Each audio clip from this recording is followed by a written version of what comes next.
أعوذ بالله من الشيطان الرجيم.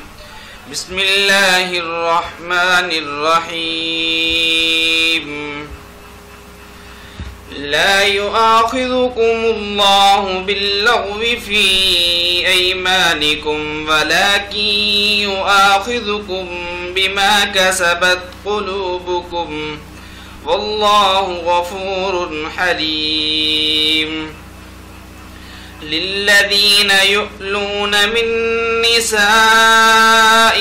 تربص 4 أشهر فإن فاءوا فإن الله غفور رحيم. وإن عزموا الطلاق فإن الله سميع عليم. والمطلقات يتربصن بأنفسهن 3 قروء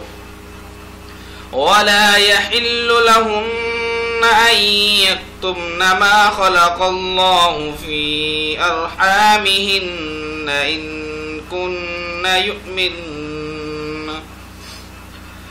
ما خلق الله في أرحامهن إن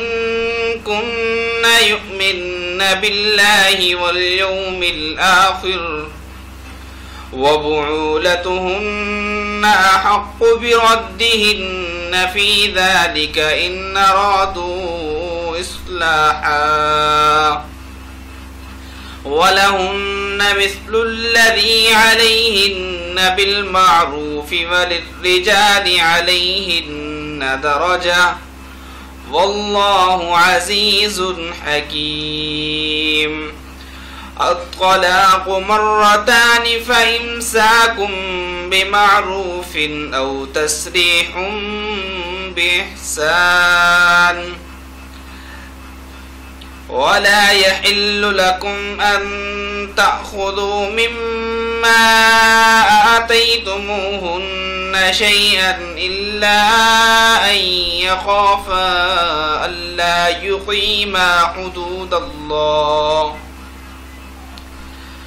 فإن خفتم ألا يقيما حدود الله فلا جناح عليهما فيما افتدت به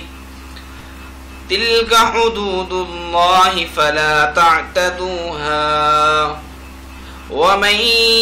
يتعد حدود الله فأولئك هم الظالمون. فإن طلقها فلا تحل له من بعد حتى تنكح زوجا غيره فإن طلقها فلا جناح عليهما أن يتراجعا إن ظنا أن يقيما حدود الله وتلك حدود الله يبينها لقوم يعلمون. وإذا طلقتم النساء فبلغن أجلهن فأمسكوهن بمعروف أو سرحوهن بمعروف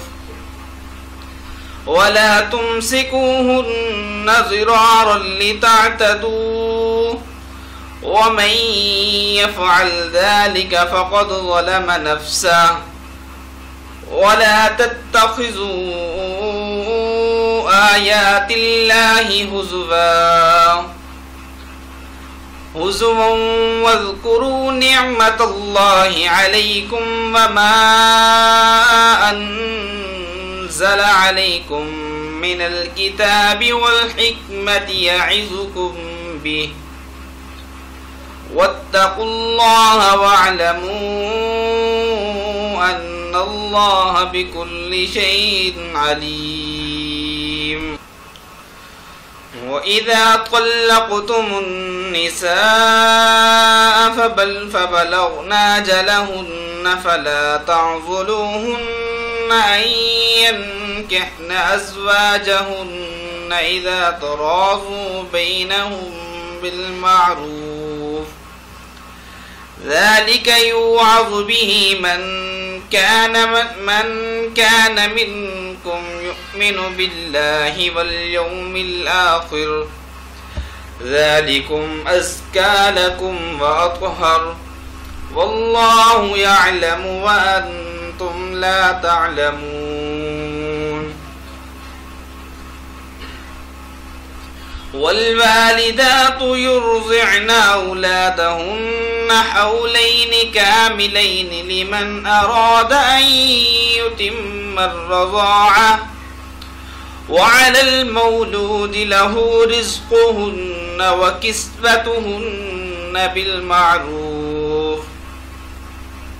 لا تكلف نفس إلا وسعها لا تضار والدة بولدها ولا مولود له بولده وعلى الوارث مثل ذلك فإن أرادا فصالا عن تراض منهما وتشاور فلا جناح عليهما. وإن أردتم أن تسترضعوا أولادكم فلا جناح عليكم إذا سلمتم ما آتيتم بالمعروف واتقوا الله واعلموا أن الله بما تعملون بصير. والذين يتوفون منكم ويذرون أزواجا يتربصن بأنفسهن 4 أشهر وعشرا فإذا بلغن أجلهن فلا جناح عليكم فيما فعلن في أنفسهن بالمعروف والله بما تعملون خبير. ولا جناح عليكم فيما عرضتم به من خطبة النساء أو أكننتم في أنفسكم علم الله أنكم ستذكرونهن ولكن لا تواعدوهن سرا إلا أن تقولوا قولا معروفا ولا تعزموا عقدة النكاح حتى يبلغ الكتاب أجله واعلموا أن الله يعلم ما في أنفسكم فاحذروه واعلموا أن الله غفور حليم. لا جناح عليكم إن طلقتم النساء ما لم تمسوهن أو تفرضوا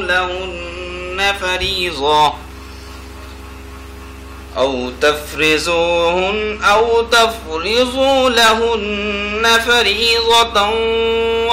ومتعوهن على الموسع قدره وعلى المقتر قدره متاعا بالمعروف حقا على المحسنين. وإن طلقتموهن من قبل أن تمسوهن وقد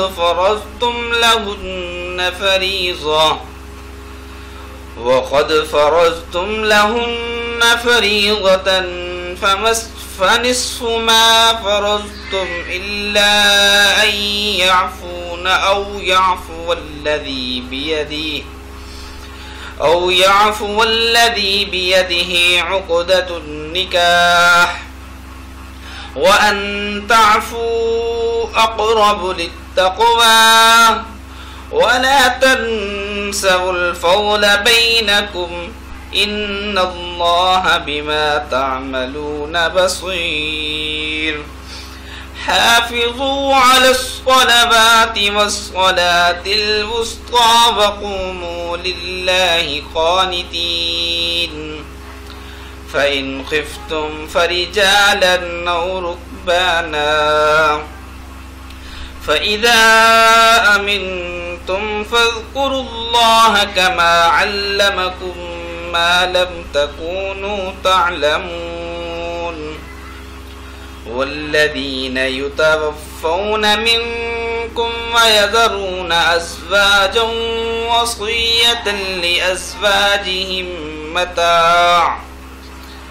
وصية لأزواجهم متاعا إلى الحول غير إخراج فإن خرجن فلا جناح عليكم فيما فعلن في أنفسهن بالمعروف والله عزيز حكيم وللمطلقات متاع بالمعروف حقا على المتقين كذلك يبين الله لكم آياته لعلكم تعقلون ألم تر إلى الذين خرجوا من ديارهم وهم ألوف حذر الموت فقال لهم الله موتوا ثم أحياهم إن الله لذو فضل على الناس ولكن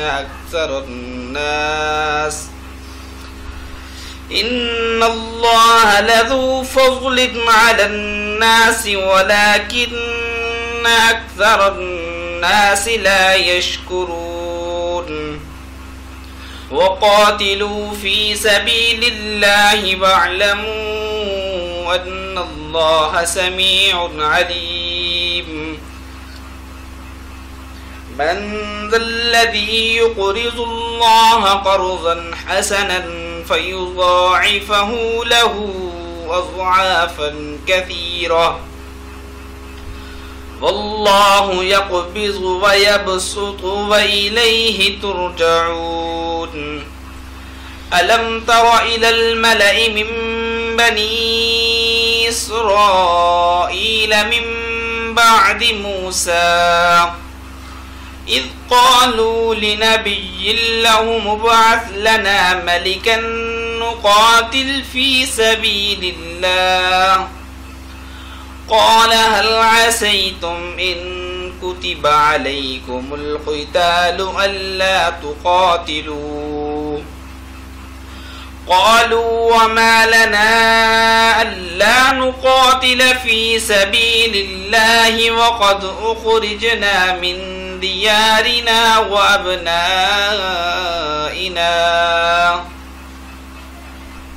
فلما كتب عليهم القتال تولوا إلا قليلا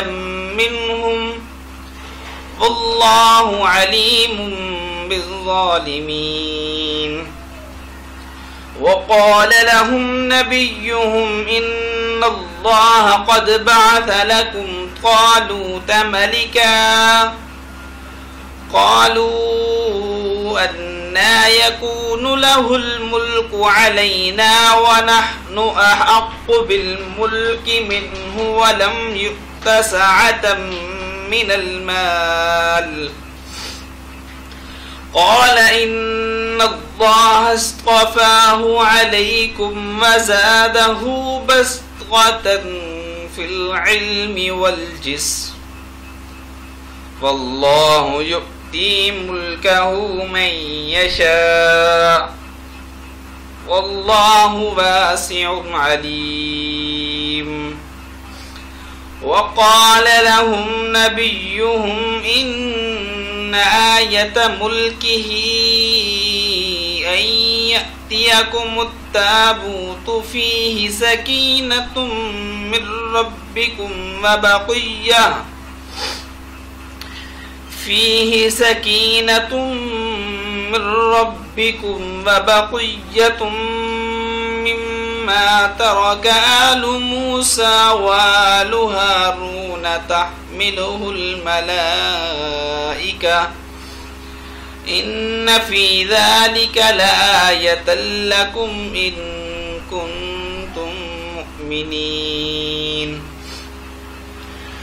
فلما فصل طالوت بالجنود قال إن الله مبتليكم بنهر فمن شرب منه فليس مني ومن لم يطعمه فإنه مني إلا من اغترف غرفة بيده فشربوا منه إلا قليلا منهم فلما جاوزه هو والذين آمنوا معه قالوا لا طاقة لنا اليوم بجالوت وجنوده قال الذين يظنون أنهم ملاقو الله كم من فئة قليلة غلبت فئة كثيرة بإذن الله والله مع الصابرين. ولما برزوا لجالوت وجنوده قالوا ربنا أفرغ علينا صبرا وثبت أقدامنا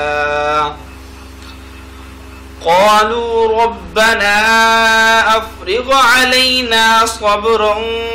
وثبت أقدامنا وانصرنا على القوم الكافرين فهزموهم بإذن الله وقتل داود جالوت وآتاه الله الملك والحكمة وعلمه مما يشاء ولولا دفع الله الناس بعضهم ببعض لفسدت الأرض ولولا دفع الله الناس بعضهم ببعض لفسدت الأرض ولكن الله ذو فضل على العالمين. تلك آيات الله نتلوها عليك بالحق وإنك لمن المرسلين. صدق الله العظيم.